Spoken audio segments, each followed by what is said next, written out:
प्रिय विद्यार्थियों नमस्कार।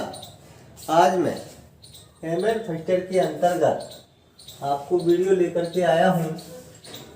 उसमें मेरा विषय है शैक्षिक अध्ययन और आज का मेरा टॉपिक है बालक की शिक्षा में परिवार का सहयोग। बालक की शिक्षा में परिवार का क्या सहयोग होता है, वो कौन कौन सी परिवार की जिम्मेदारियां हैं जो बालक की शिक्षा में सहयोग प्रदान करती है, उनके बारे में आज हम चर्चा करेंगे।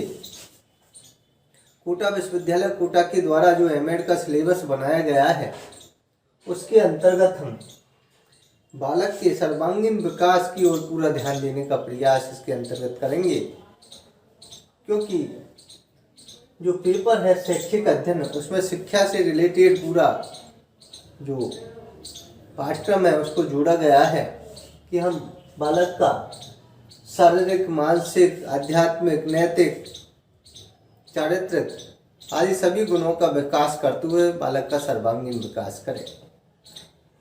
तो शिक्षा के अंतर्गत हम बालक को इस प्रकार की शिक्षा प्रदान करें, उसमें परिवार की क्या जिम्मेदारियां हो सकती है, अध्यापक की क्या जिम्मेदारी हो सकती है, समाज की क्या जिम्मेदारी हो सकती है, इन सारी चीज़ों पर हमने वीडियो आपको लेकर के आ रहे हैं। मैं शिक्षा के अर्थ के बारे में मैंने आपको बताया, शिक्षा की परिभाषा के बारे में मैंने आपको बताया, शिक्षा की विशेषताओं के बारे में मैंने आपको बताया और औपचारिक, अनौपचारिक, निरौपचारिक शिक्षा के बारे में मैंने आपको वीडियो लेकर के आया।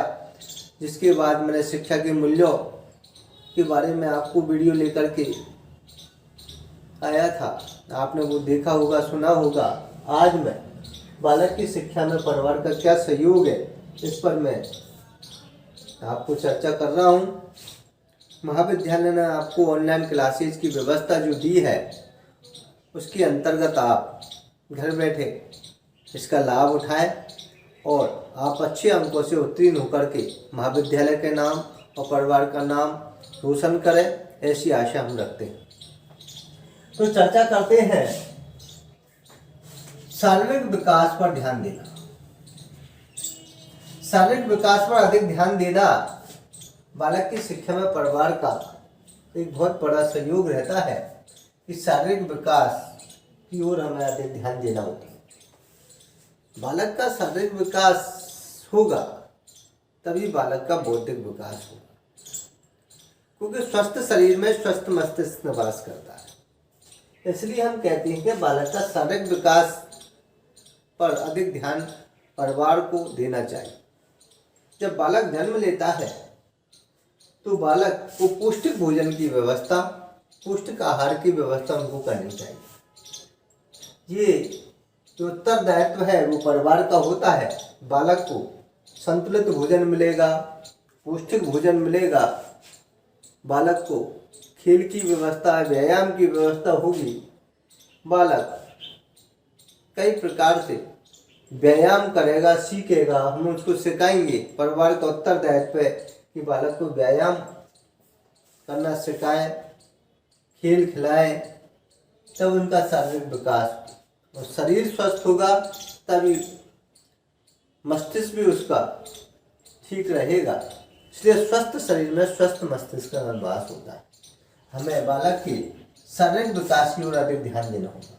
पौष्टिक भोजन, पौष्टिक आहार, संतुलित भोजन और व्यायाम, खेलकूद की व्यवस्था या अन्य जो हमारे जो पारिवारिक उत्तरदायित्व है जो शारीरिक विकास में हमें भूमिका निभाते हैं, वो संपूर्ण भूमिका हमें निभानी होगी और शारीरिक विकास की ओर हमें अधिक ध्यान देना होगा। इसलिए बालक की शिक्षा में परिवार का सहयोग में शारीरिक विकास पर अधिक ध्यान देना जरूरी हो जाता है। दूसरा है बालक की रुचियों का प्रोत्साहन।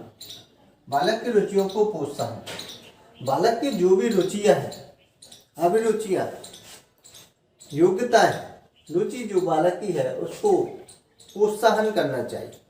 बालक क्या चाहता है उसके अनुसार परिवार का उत्तरदायित्व होता है कि रुचि के अनुसार बालकों को उस कार्य को कराए, उस कार्य को सिखाए, उस कार्य के लिए प्रेरणा दे कि बालक ठीक प्रकार से सीख सके, हमें रुचियों का ध्यान भी बालक को रखना चाहिए। अगर बालक के पढ़ाई में रुचि है तो अच्छी अच्छी जो हमारे विकास की ओर ध्यान दे, ऐसी पुस्तकों को उनको देना चाहिए, उनको अच्छी कहानियाँ सुनाना चाहिए। बालकों की रुचियों के अंतर्गत उन्हें खेल खिलाना चाहिए, रुचियों के अंतर्गत उन्हें कई प्रकार के ऐसे खेल के माध्यम से सिखाना चाहिए। तो बालक की रुचियों के अनुसार हमें प्रोत्साहन देना चाहिए। जब तक हम ये नहीं करेंगे तब तक बालक का सहयोग परिवार ठीक प्रकार से नहीं निभा पाएगा। इसलिए परिवार का जो सहयोग है बालक के प्रति, बालक की शिक्षा के प्रति, उसमें सहयोग में हम बालक की रुचियों को प्रोत्साहन करें, बालक की ओर हम ध्यान दें ताकि बालक का ठीक प्रकार से विकास हो सके। अगला है बालक की प्रवृत्तियां एवं प्रेरणा में सहयोग। बालक की प्रवृत्तियों में प्रेरणा में सहयोग हमें करना चाहिए कि बालक की प्रवृत्ति क्या है एवं प्रेरणा में उनका प्रेरणादायक उनको बनाए, प्रोत्साहन करें, बालक की प्रवृत्तियों को देखें। बालक जो चाहता है उसके अनुसार हम कार्य करें, उनके सहयोग हम प्रदान करें। बालक को अच्छी अच्छी जो कहानियाँ है, प्रेरणादायक पुस्तक है, बालकों की रुचि के अनुसार कहानियाँ उनको सुनाया, बाल प्रसंग की जो छोटी छोटी पुस्तकें आती हैं जो बालक के मस्तिष्क का विकास कर सकती है, उन ऐसी प्रवृत्तियों की ओर हमें ध्यान देना चाहिए। और इन प्रवृत्तियों के अनुसार प्रेरणादायक कहानियाँ उनको सुनाए, अच्छे अच्छे महापुरुषों की कहानियाँ उनको सुनाए, अच्छे समाज सेविका या सेवी की कहानियाँ हम सुनाए, तो बालक की जो प्रवृत्ति है उनमें विकास बालक के होगा।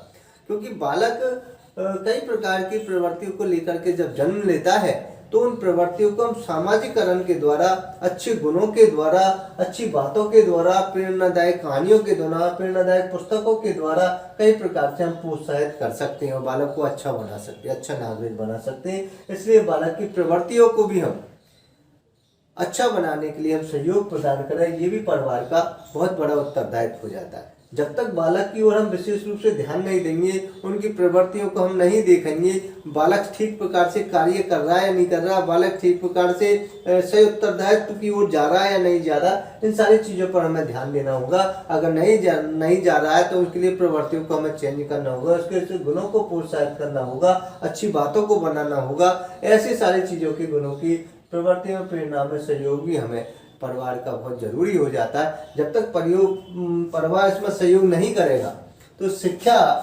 में परिवार का जो सहयोग है बालक के विकास में बहुत जरूरी हो जाता है। जीवन की वास्तविकता में परिवार का सहयोग। जीवन की वास्तविकता में परिवार का बहुत सहयोग आवश्यक है, क्योंकि जीवन की वास्तविकता के अवगत कराए।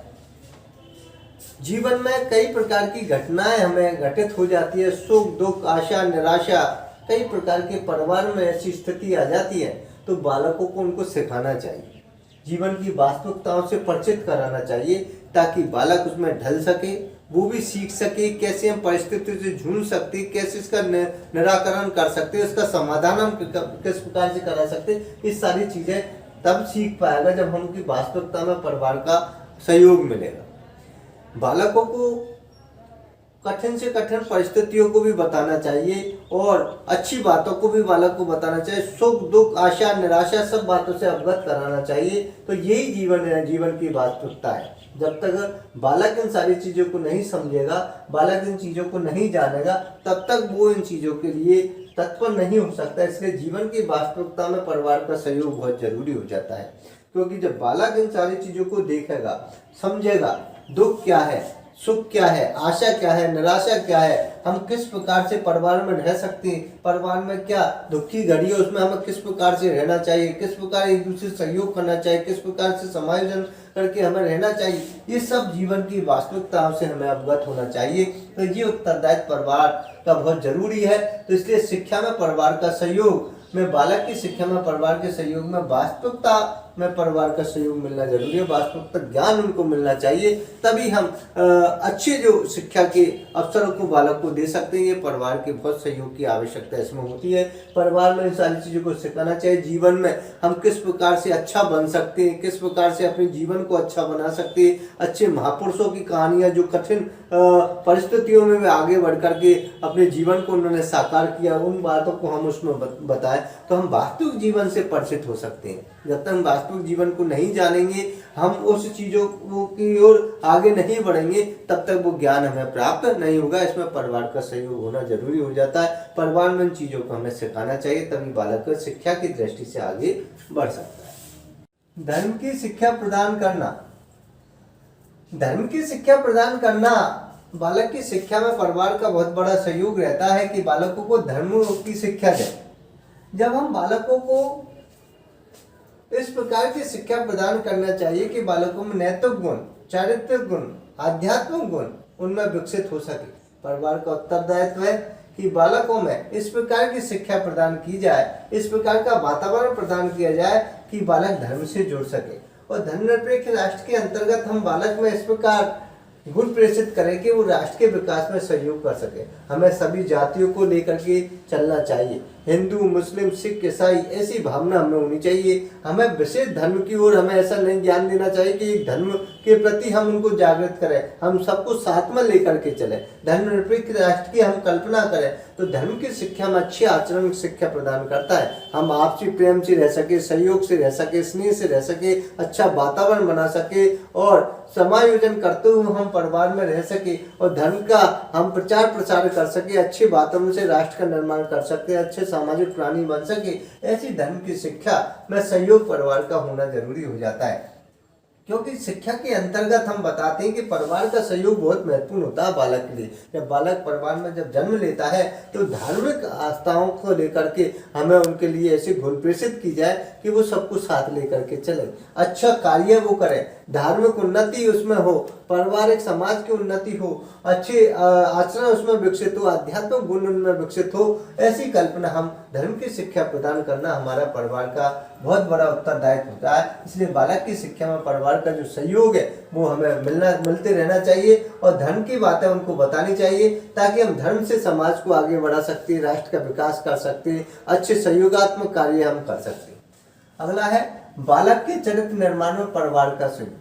बालक के चरित्र निर्माण में परिवार का बहुत ज्यादा सहयोग रहता है कि बालक का चरित्र निर्माण तभी सही रहेगा जब परिवार का वातावरण सही होगा, परिवार में सौहार्दपूर्ण वातावरण होगा, स्नेहपूर्ण वातावरण होगा, सहयोगात्मक रवैया होगा, तब बालक का चरित्र का निर्माण। अच्छे प्रेरणादायक कहानियाँ का वातावरण हम बालकों को देंगे, अच्छी कहानियाँ उनको सुनाएंगे, अच्छे महापुरुषों के बारे में बताएंगे, अच्छे चरित्र की धार्मिक बातें उनको बताएंगे, बालक के चरित्र के निर्माण के चारित्रिक गुण उनमें हम विकसित करेंगे, तभी बालक का चरित्र निर्माण हो सकता है। ये परिवार का सहयोग उसमें बहुत जरूरी है, परिवार का उत्तरदायित्व बहुत जरूरी हो जाता है। इसलिए चरित्र निर्माण के लिए हमें अच्छी कहानियाँ, अच्छे कठिन परिश्रम की बातें, अच्छे रामायण महाभारत या अच्छे सद्गुण की बातें, अच्छी संस्कृति के बारे में, अच्छी राष्ट्रभक्ति के बारे में हमें उनके लिए बताना चाहिए, तभी बालक के चरित्र का विकास ठीक प्रकार से हो सकता है और वो ठीक प्रकार से सामाजिक नागरिक बन सकता है। तो इसलिए हम शिक्षा की दृष्टि से देखें तो बालक के चरित्र निर्माण में हम कई पहलुओं को इसमें जोड़ सकते हैं, जो कि परिवार का उसमें सहयोग जरूर, परिवार बहुत महत्वपूर्ण इकाई के रूप में माना जाता है। क्योंकि बच्चे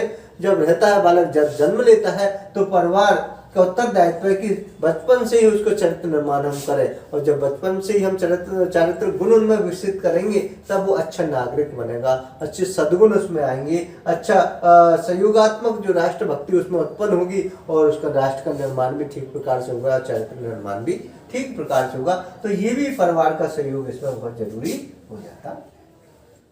बौद्धिक विकास के सहयोग में भी हमारा परिवार का बहुत बड़ा सहयोग रहता है कि बौद्धिक विकास में हमें ठीक प्रकार से सहयोग करें, अच्छी बातें, बौद्धिक प्रेरणादायक जो बुद्धि का जो शिक्षा है उसको बालकों को हमें देनी चाहिए और ठीक प्रकार से बालक का विकास करना चाहिए। हम क्रियात्मक रूप से या बौद्धिक विकास की दृष्टि से हम बालकों को कई प्रकार से ऐसे ज्ञानों से अवगत कराएं कि बालक का बौद्धिक विकास हो सके। अच्छे स्कूलों में बालक को भेजें, अच्छी शिक्षा उनको तालीम अच्छी दिलाएं, बालकों को अच्छी शिक्षा से जोड़ें, बालकों का ठीक प्रकार से बौद्धिक विकास हो सके।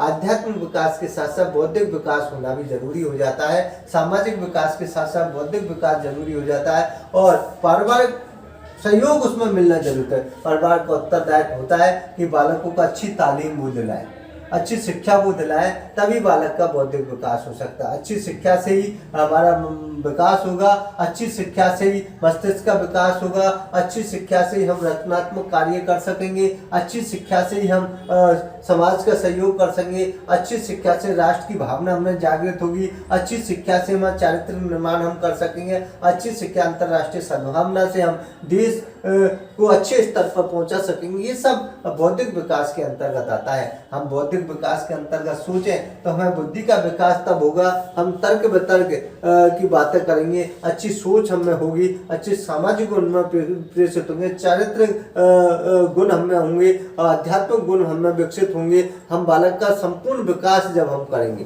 क्योंकि आध्यात्मिक, चारित्रिक, शैक्षिक, नैतिक शारीरिक विकासों के अंतर्गत ही हम बौद्धिक विकास उसका कर सकते हैं। क्योंकि अच्छी कहानियाँ, प्रेरणादायक कहानी, अच्छी शिक्षा से हम जोड़ेंगे, अच्छे विद्यालय में बालकों को शिक्षा दिलाएंगे, अच्छी जो महापुरुषों के बारे में उनको कई प्रकार की ऐसी प्रेरणादायक कहानियाँ उनको सकते, तो बौद्धिक विकास उनका होगा। ऐसी बातों का सहयोग भी हमें परिवार का बहुत जरूरी होता है। परिवार में अगर हमारा परिवार पढ़ा लिखा होगा, शिक्षित होगा, उसका भी बालक पर बहुत ज़्यादा प्रभाव पड़ता है। इसलिए परिवार का पढ़ा लिखा होना, शिक्षित होना, अच्छे गुणों से होना, अच्छा वातावरण होना, सौंदर्य सहयोगात्मक वातावरण होना, स्नेह युक्त वातावरण होना, परिवार को संचालन ठीक प्रकार से होना, परिवार का जो सामाजिक वातावरण वो ठीक, परिवार का स्थिति है वो ठीक प्रकार की होना, ये सब बौद्धिक विकास के सहयोग हमें प्रदान करते हैं।